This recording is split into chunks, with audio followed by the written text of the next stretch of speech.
السلام علیکم۔ میں زاہد علی خان ایک نئی ویڈیو کے ساتھ حاضر ہوں، اور آج کی یہ ویڈیو جو ہے ہمارے دین کے حوالے سے ہے۔ بہت دنوں سے میں اس موضوع پر گفتگو کرنا چاہ رہا تھا، لیکن یہ تاخیر ہوتی چلی گئی۔ آج سوچا کہ اس اہم ترین موضوع پر ویڈیو ضرور کر لی جائے۔ اگر آپ سوشل میڈیا دیکھتے ہیں اور اس پر دین کے حوالے سے آپ کی دلچسپی ہے تو آپ دیکھتے ہوں گے کہ بہت سارے لوگ جو ہیں سوشل میڈیا پر پروگرام کر رہے ہیں۔ ایسے میں چونکہ خود قرآن اور حدیث کا طالب علم ہوں، تو میں مختلف مکتبہ فکر کے لوگوں کے افکار جاننے کے لیے ان کے پروگرام بہت شوق سے دیکھتا ہوں اور جاننے کی کوشش کرتا ہوں کہ وہ کس بات کو زیادہ لے کر چل رہے ہیں اور اس کا معاشرے پر کیا اثر پڑ رہا ہے۔ دین کے حوالے سے میرا بالکل سیدھا سادہ تھا موقف ہے کہ دین اسلام جو ہے ایک سادہ دین ہے، اور اللہ کے نبی نے جو ہے اسے سادہ رکھنے کا حکم دیا ہے، تو پھر جو بھی اس کو مشکل بنا رہا ہے اس شخص کے بارے میں میری رائے کبھی بھی مثبت نہیں ہوئی۔ ان دنوں بھی جو ہے سب سے زیادہ جو ویڈیوز کی جا رہی ہیں اور جس تواتر سے کی جا رہی ہیں وہ لمحہ فکریہ ہے۔ موضوع ہے کچھ لوگ، کچھ گروہ، کچھ افراد باقاعدہ ایک منظم طریقے سے کتب احادیث کے حوالے سے تشکیک پیدا کرنے میں لگے ہوئے ہیں۔ کوئی کہتا ہے کہ یہ 300 سال بعد لکھی گئیں، کوئی محدثین کے ناموں کو بگاڑتا ہے، کوئی محدثین کی تصدیق کرتا ہے، استہزائیہ انداز اختیار کیا جاتا ہے، اور مختلف احادیث جو ہیں وہ کوٹ کر کے لکھ کر اس کے نیچے جو ہیں استہزائیہ جملے لکھ دیے جاتے ہیں معاذ اللہ۔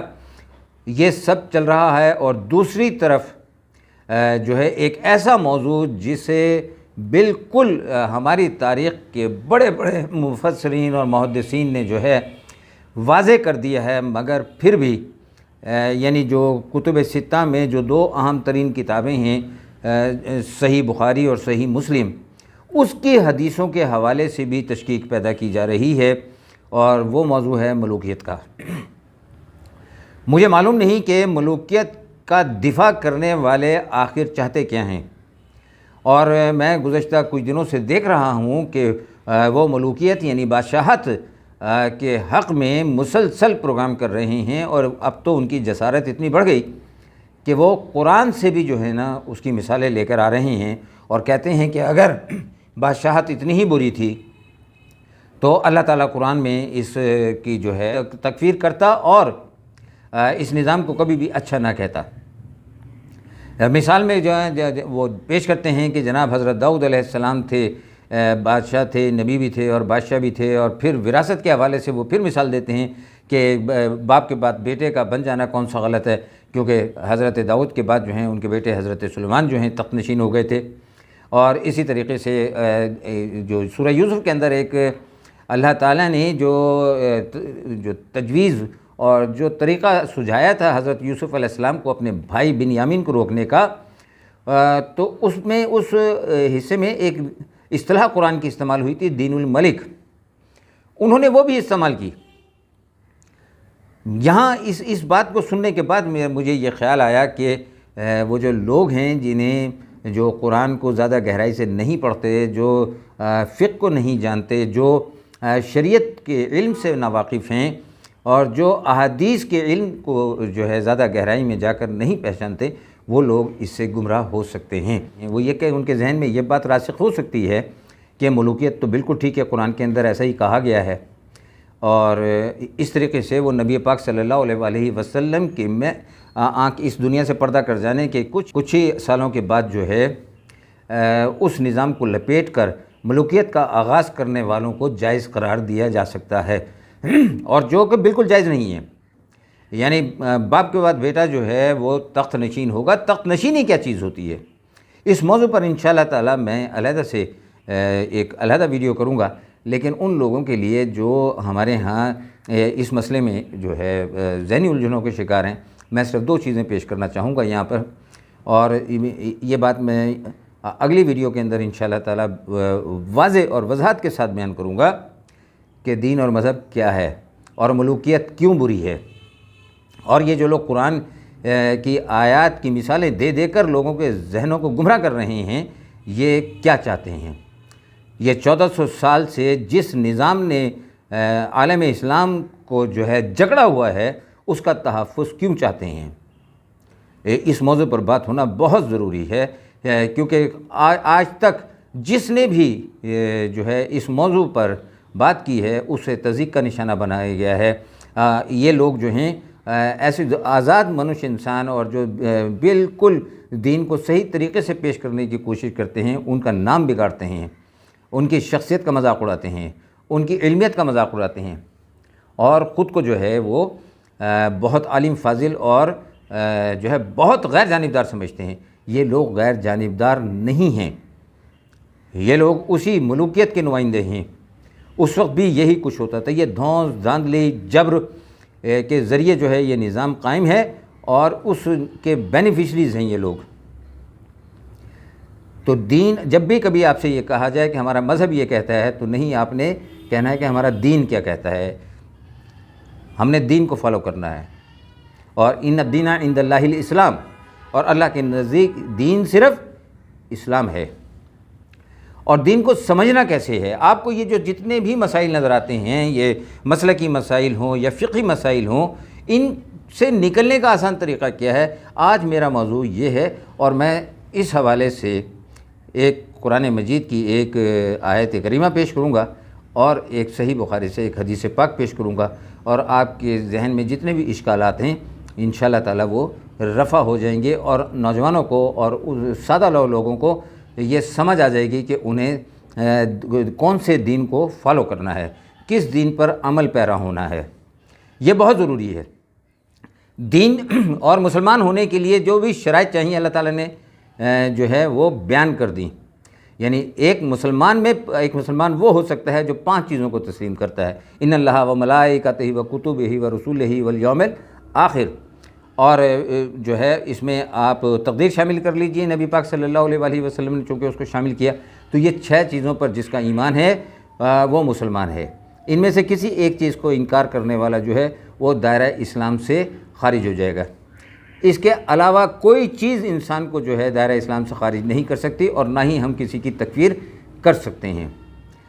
اس جملہ معترضہ کے بعد میں آپ کو بیان کرتا ہوں، اللہ تعالیٰ نے دین کو قرآن مجید میں بہت سادہ انداز میں پیش کر دیا ہے، اور جگہ جگہ یہ کہا بھی ہے کہ میں نے اس دین کو بہت آسان بنایا، اس قرآن مجید کو بہت آسان بنایا ہے، کوئی ہے جو اس سے نصیحت حاصل کرے؟ تو جب اللہ تعالیٰ یہ دعویٰ کر رہا ہے کہ میں نے اس قرآن مجید کو آسان بنایا ہے، تو یقیناً یہ آسان ہے۔ آپ ایک دفعہ اس کو پڑھ کر دیکھیے، اور جہاں مشکل آتی ہے اسی مشکل کا ان لوگوں نے، جن کا میں نے ابھی ذکر کیا ہے، فائدہ اٹھا کر اپنے نظام کو، جبر کے نظام کو، خاندانی یعنی ڈائناسٹی کو مضبوط کرنے کے لیے اللہ کے اسی آیت کے ایک حصے کو جس پر اللہ نے ناراضگی کا اظہار کیا ہے لے کر وہ چل رہے ہیں، لیکن لوگوں کو دین کے نام پر، مذہب کے نام پر جو ہے وہ یہ بیان کرتے چلے جاتے ہیں۔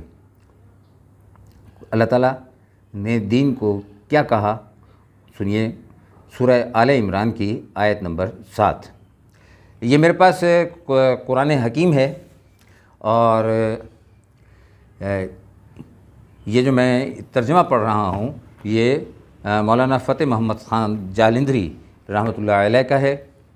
اس کے علاوہ آپ کسی بھی مسلک کے جو ہیں مفسر، مترجم، آپ ان کا ترجمہ پڑھیں گے تو اس آیت کا یہی ترجمہ آپ کو ملے گا۔ میں یہاں ایک سے زائد تراجم بھی جو ہے نا وہ یہاں سے آپ کو پیش کر سکتا ہوں کہ مولانا مودودی نے اس کا کیا اہل تشیع نے اس کا ترجمہ کیا کیا ہے، مولانا یوسف صلاح الدین نے اس کا ترجمہ کیا کیا ہے۔ اس میں ترجمے میں کہیں بھی، کیونکہ کہا جاتا ہے نا کہ ترجمے میں بعض اوقات اختلاف ہو جاتا ہے، تو اس آیت کے ترجمے میں کہیں آپ کو اختلاف نہیں ملے گا۔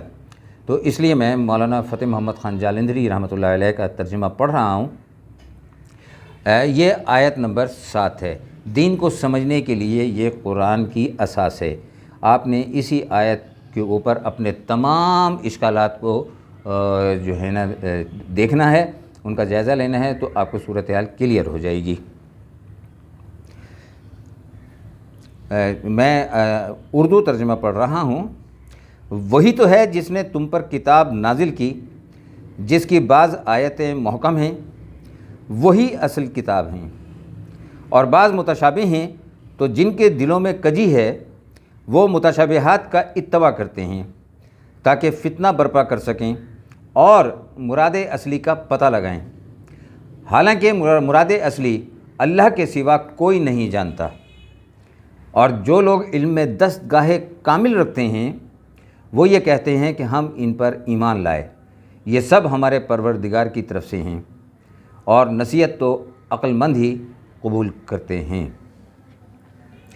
یہ بالکل واضح اور دو ٹوک آیات ہیں، یعنی بحیثیت مسلمان ہمیں کرنا کیا ہے کہ قرآن کا وہ حصہ، وہ آیتیں، وہ نشانیاں، وہ احکامات جو واضح ہیں، یعنی قرآن مجید کو میں پڑھوں، آپ پڑھیں، یا کوئی بہت بڑے مفسر اور عربی دان پڑھیں، ان کا اس آیت کا مفہوم سمجھنے میں کوئی غلطی نہ ہو، ایسی آیت کو محکم آیات کہتے ہیں۔ اور قرآن کے جتنے احکامات شرعیہ ہیں وہ سب محکم آیات میں ہیں۔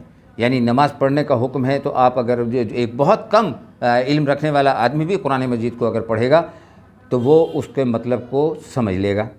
روزہ رکھنا، زکوٰۃ دینا، یہ جتنے بھی احکام شرعیہ ہیں وہ قرآن مجید کے اندر محکم آیات کے اندر پائے جاتے ہیں۔ تو اس میں جو محکم آیات ہیں ہمیں ان پر عمل کرنا ہے۔ اور جتنی متشابہ آیات ہیں، کون سی متشابہ آیات؟ یعنی ایسی آیات جن کے معنی مختلف سمجھے جا سکتے ہیں، ایک سے زائد معنی سمجھے جا سکتے ہیں، ان پر غور کرنے سے اللہ تعالیٰ نے اس میں ہمیں روک دیا۔ اور اس نے بہت سخت بات کہی کہ اس کا یہ جو لوگ ان متشابہات کے پیچھے جاتے ہیں ان کے دلوں میں کجی ہے، ان کے دلوں میں ٹیڑھ ہے، اور وہ یہ اس لیے کرتے ہیں کہ وہ فتنہ پیدا کریں۔ آپ اپنے مسائل جو مذہبی مسائل ہیں آپ ان کا جائزہ لیجئے کہ وہ تمام کے تمام متشابہات پر انحصار کرتے ہیں، ان کی بنیاد متشابہات ہیں، فقہی مسائل ہیں۔ اسی لیے میں کہتا ہوں کہ دین کو مجرد کر کے جو ہے وہ آپ عمل کیجئے۔ مجرد کرنے کا مطلب یہ ہے کہ جو چیز آپ کو واضح طور پر سمجھ آ رہی ہے آپ اس پر عمل کیجئے۔ آپ نے تفسیر نہیں لکھنی، آپ نے لوگوں کو تعلیم نہیں دینی کہ کہیں کوئی غلطی ہو جائے، آپ نے اللہ کے حکم پر عمل پیرا ہونا ہے۔ تو اس کے لیے یہ قرآن مجید واضح طور پر کہہ رہا ہے کہ اس کی جتنی بھی محکم آیات ہیں، واضح احکامات ہیں، آپ نے ان پر عمل کرنا ہے، اور جو واضح نہیں ہیں، جو آپ کی سمجھ سے باہر ہیں، یا جو آپ جس کے معنی سمجھنے میں تذبذب کا شکار ہو رہے ہیں یا ایک سے زائد معنی سمجھ میں آ رہے ہیں، ان پر آپ نے غور ہی نہیں کرنا، ان پر صرف ایمان لانا ہے، یہ کہہ کر کہ یہ ہمارے اللہ کی طرف سے ہیں، ہم ان پر ایمان لاتے ہیں۔ اور یہی عقل مند اور دستگاہ کامل رکھنے والے لوگوں کا شیوا ہے، یہ اللہ تعالیٰ فرما رہے ہیں۔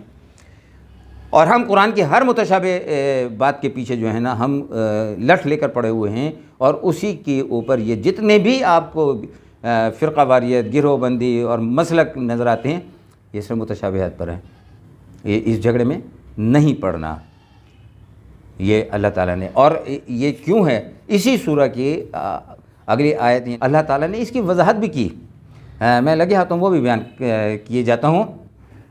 آیت نمبر 19 ہے سورہ آل عمران کی، اس میں ان الدین عند اللہ الاسلام، یہ میں نے ابھی شروع میں یہ آیت مبارکہ پڑھی تھی۔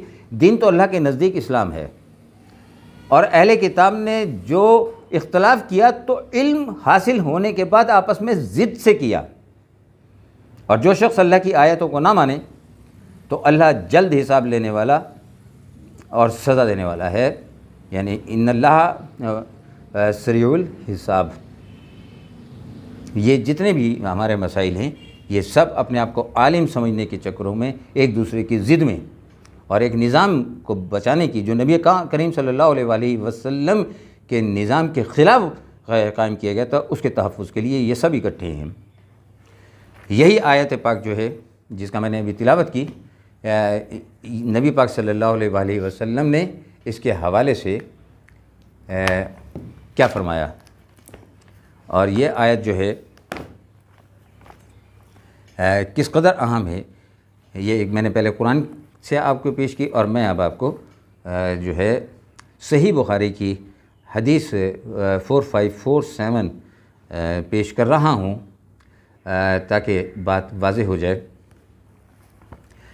اس کی آپ اس کو 4547 کو آپ صحیح بخاری میں پڑھ سکتے ہیں، لہذا میں اس کی جو راوی ہیں ان سے آگے بڑھتے ہوئے کہ یہ حضرت عائشہ ام المومنین روایت کرتی ہیں کہ رسول اللہ صلی اللہ علیہ وآلہ وسلم نے یہ آیت تلاوت کی۔ کون سی آیت؟ یہ سورہ آل عمران کی آیت نمبر 7۔ وہی ہے جس نے آپ پر یہ کتاب نازل کی۔ اس کتاب کی بعض آیات واضح ہیں جو اس کتاب کی اصل بنیاد ہیں، اور اس کی بعض آیات متشابہ ہیں۔ سو جن لوگوں کے دلوں میں کجی ہے وہ فتنہ جوئی کے لیے اور متشابہ کا محمل نکالنے کے لیے آیت متشابہ کے در پہ رہتے ہیں، اور ان کا محمل اللہ کے سوا کوئی نہیں جانتا، یعنی ان کا معنی اللہ کے سوا کوئی نہیں جانتا۔ اور وہ لوگ جن کا علم راسخ اور مضبوط ہے وہ کہتے ہیں سب ہمارے رب کی طرف سے ہے، اور صرف عقل مند ہی نصیحت قبول کرتے ہیں۔ ام المومنین حضرت سیدنا عائشہ رضی اللہ تعالیٰ عنہا نے بتایا کہ رسول اللہ صلی اللہ علیہ وسلم نے فرمایا، جب تم ان لوگوں کو دیکھو جو آیات متشابہات کی پیروی کرتے ہیں تو یہ وہی لوگ ہیں جن کے متعلق اللہ تعالیٰ نے فرمایا ہے کہ ان سے دور رہو اور ان سے احتراز کرو، یعنی ان کے قریب مت جاؤ۔ یہ نعمت الباری علامہ غلام رسول سعیدی رحمۃ اللہ علیہ کی شرح بخاری، میں نے اس سے اس کا ترجمہ پڑھا، اور یہ حدیث آپ جو ہے صحیح بخاری میں آپ 4547 نمبر پر جو ہے پڑھ سکتے ہیں۔ تو بات یہ سمجھ آئی کہ دین محکم آیات کے اوپر انحصار کرتا ہے، اور متشابہ آیات کو اللہ تعالیٰ نے غور کرنے سے روک دیا ہے، لہٰذا آپ کے جتنے بھی اختلافات ہیں وہ سب کے سب متشابہات پر ہیں، یعنی کسی طرف بھی آپ نے نہیں جانا۔ آپ قرآن مجید کو خود پڑھیے، اور جہاں آپ کو لگے کہ میں جو ہے یہاں پر تذبذب کا شکار ہوں، یہاں ایک سے زائد معنی سمجھ آ رہے ہیں، تو آپ سمجھ لیجئے کہ یہ متشابہ آیت ہے۔ جیسے نور اور بشر ہو گیا، اللہ کا ہاتھ ہو گیا، اللہ کی 5 انگلیاں ہو گئیں، اللہ جو ہے عرش پر ہے، یہ اللہ کائنات کے ذرے ذرے میں ہے، ہر جگہ ہے، ہمارے ساتھ بھی ہے، اوپر بھی ہے۔ یہ سب معاملات جو ہیں یہ متشابہات کے ہیں، اور انہی معاملات کے اوپر ہمارے تمام اختلافات جو ہیں وہ کھڑے ہوئے ہیں، اور ان اختلافات کو بہت سوچ سمجھ کر جو ہے ہوا دی گئی تھی۔ آپ نے ان سے گریز کرنا ہے۔ ہم مسلمان ہیں، دین سادہ ہے، ہمیں سادہ زندگی گزارنی ہے، سادگی سے دین پر عمل کرنا ہے۔ دین جو کام کرنے کو کہتا ہے ہمیں وہ کام کرنا ہے، اور جس کام کرنے سے روکتا ہے اس کام کرنے سے ہمیں رک جانا ہے۔ تو اس سورہ مبارک آیت مبارکہ میں قرآن مجید کی آل عمران آیت نمبر 7 میں اللہ تعالیٰ نے کہہ دیا کہ متشابہات پر غور نہیں کرنا، یہ فتنہ پروروں کا کام ہے، یعنی ٹیڑھے دل والوں کا کام ہے۔ تو امید ہے کہ میری بات آپ کی سمجھ میں آئی ہوگی۔ وما علینا الا البلاغ المبین۔